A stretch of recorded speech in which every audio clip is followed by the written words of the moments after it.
Enlightened poetry में कृष्णा जी की कविता सुनते हैं, उस पर कुछ बात करते हैं, फिर इस सिलसिले को आगे लेकर चलते हैं। हर आंख अलग पर आंसू का रंग एक है, दुख के रंग हजार हैं। हर आंख अलग पर आंसू का रंग एक है, दुख के रंग हजार हैं। सार एक है जीवन में, बाकी सब विस्तार हैं। सांसें लेना ही जीवन, कहाँ है इसको देखो। जीता है यहाँ कोई ही, मरने को सब तैयार हैं। जीता है यहाँ कोई ही, मरने को सब तैयार हैं। आंसू का रंग एक है, दुख के रंग हजार हैं। स्तब हैं जर्जर नौका में, स्तब हैं जर्जर नौका में, इससे क्या होगा जो सबके हाथों पतवार हैं। राह गलत हो जाए तो, राह गलत हो जाए तो, सभी हौसले बेकार हैं।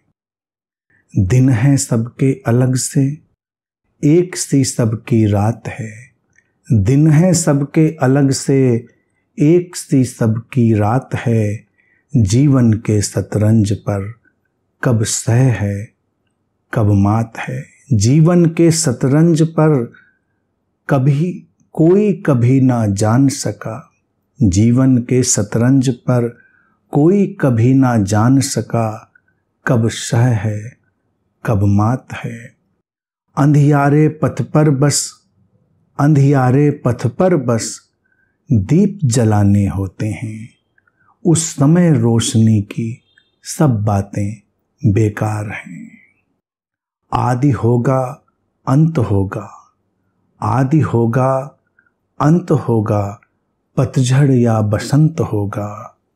जो होना है या नहीं होना है, जो होना है या नहीं होना है, वो तो जीवन पर्यंत होगा।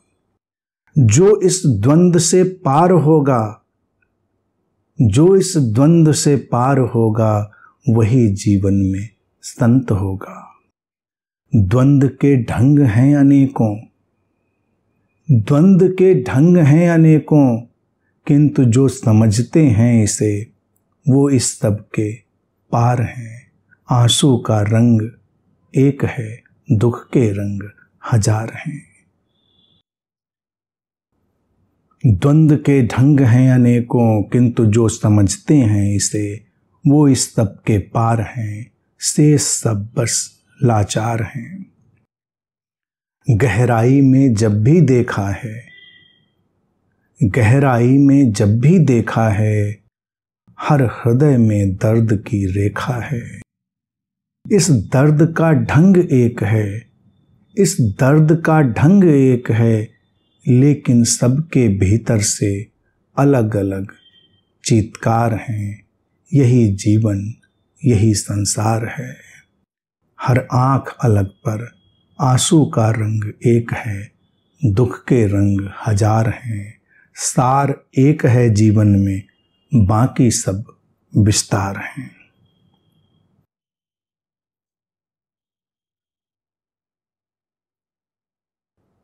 इन शब्दों को भी अगर हम समझ लें, इस प्रज्ञा को भी हम समझ लें, तो योग वशिष्ठ के सूत्र हमारे लिए आसान हो जाते हैं। उनकी जो गूढ़ता है, रहस्यमयता है, वो सरल हो जाती है। हम पूरे जीवन में भिन्नता और एकता के अनेक तल देख पाते हैं। जीवन में यही दो सबसे महत्वपूर्ण बातें हैं। कहाँ पर सब एक है और कहाँ पर सब भिन्न हो जाता है। क्यों सब कुछ को एक होना होता है और क्यों सब कुछ को भिन्न होना होता है। अभिव्यक्ति को भिन्न होना ही होता है, सार को एक होना ही होता है। तो जीवन का सार एक ही है, बाकी सब विस्तार होता चला जाता है।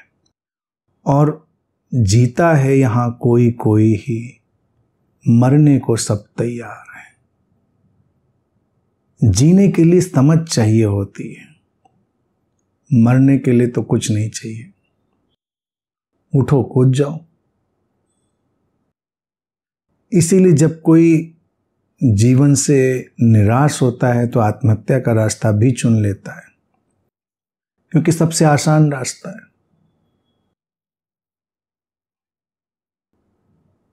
जीने के लिए तो बड़ी समझ चाहिए, जीने के लिए तो बड़ा विवेक, बड़ा साहस चाहिए। और इन शब्दों को देखें, ये बहुत महत्वपूर्ण बात है।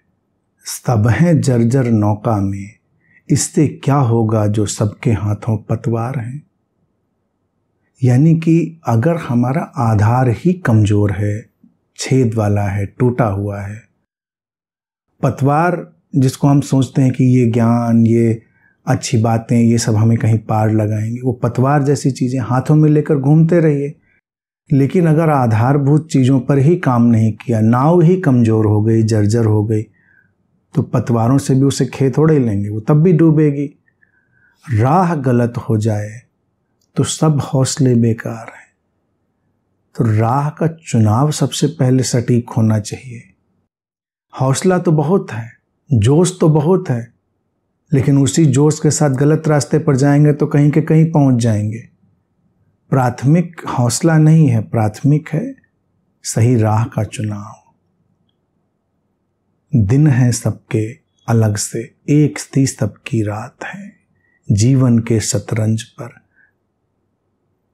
कोई कभी ना जान सका कब क्षय है कब मात है। जीवन की अभिव्यक्तियां अलग हैं, जीवन के उतार चढ़ाव अलग हैं, उनको जानने की आवश्यकता नहीं है, उनको जीना है।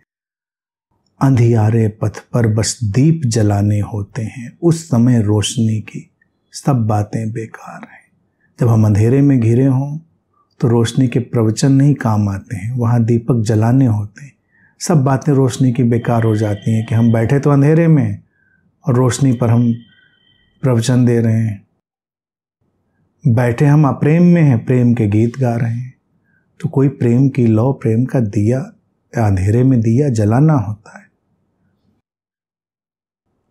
ये जीवन का ढंग है। और फिर ये जो बातें हैं ये बड़ी अच्छी हैं कि आदि होगा, अंत होगा, पतझड़ या बसंत होगा।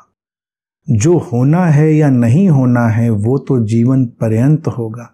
शुरुआत होती है, अंत होता है। जीवन का एक जो लय है, ऋत है, पतझड़ बसंत सब आता जाता रहता है। और ये जीवन पर्यंत, जीवन में ये हमेशा ये काल चक्र चलता रहेगा, ये द्वंद्वों का, द्वैत का ये नृत्य चलता रहेगा। जो इस द्वंद्व से पार होगा वही जीवन में संत होगा। जो इस सब को तटस्थ होकर देख लेता है, जो जान लेता है कि ये ऐसा ही चलेगा। पतझड़ है, बसंत आएगा, बसंत है तो पतझड़ भी आएगा। प्रारंभ अंत सब होगा। कभी ये चक्र थमने वाला नहीं है। जो इसको जानकर, समझकर, स्वीकार कर लेता है वही जीवन में संत होता है। द्वंद्व के ढंग हैं अनेकों, किंतु जो समझते हैं इसे वो इस सब के पार है। इसे समझना पड़ता है, अटकना या लड़ना नहीं पड़ता कि ऐसा क्यों है, ऐसा क्यों नहीं है, अब ये सुबह थी ये शाम क्यों हो गई है, ऐसा ही चलेगा सब। जो समझ लेगा वो इसके पार हो जाएगा, बाकी लोग लाचार बने रहेंगे। गहराई में जब भी देखा है, हर हृदय में दर्द की रेखा है। ये वेदना सबके जीवन का हिस्सा है। सबके जीवन में वेदना घुली मिली है। साधक के जीवन में करुणा क्यों आती है? करुणा इसीलिए आती है क्योंकि वो जानता है कि हर कोई उसी पीड़ा से, वेदना से गुजरता है और पीड़ा तो एक ही जैसी है। एक बार हमने जान लिया इस दर्द का ढंग एक है, लेकिन सबके भीतर से अलग अलग चीत्कार है। यानी कि उनकी जो अभिव्यक्तियां हैं, उनके जो एक्सप्रेशन हैं, वो फर्क है। यही जीवन, यही संसार है, यही है। हम इससे लड़ते नहीं, इसको देख लेते हैं, इसको जान लेते हैं और फिर जब हमने पीड़ा को जाना गहराई में देखकर, तो फिर करुणा जीवन शैली बन जाती है। साधक के जीवन में ये करुणा तभी आती है और ये वास्तविक का संग साथ तभी आता है जब इतनी गहराई से द्वंद्वों में, द्वैत में अभिव्यक्त होते हुए इस जीवन को हम देख लेते हैं, जी लेते हैं और उससे तटस्थ होकर सब कुछ को चलने देते हैं।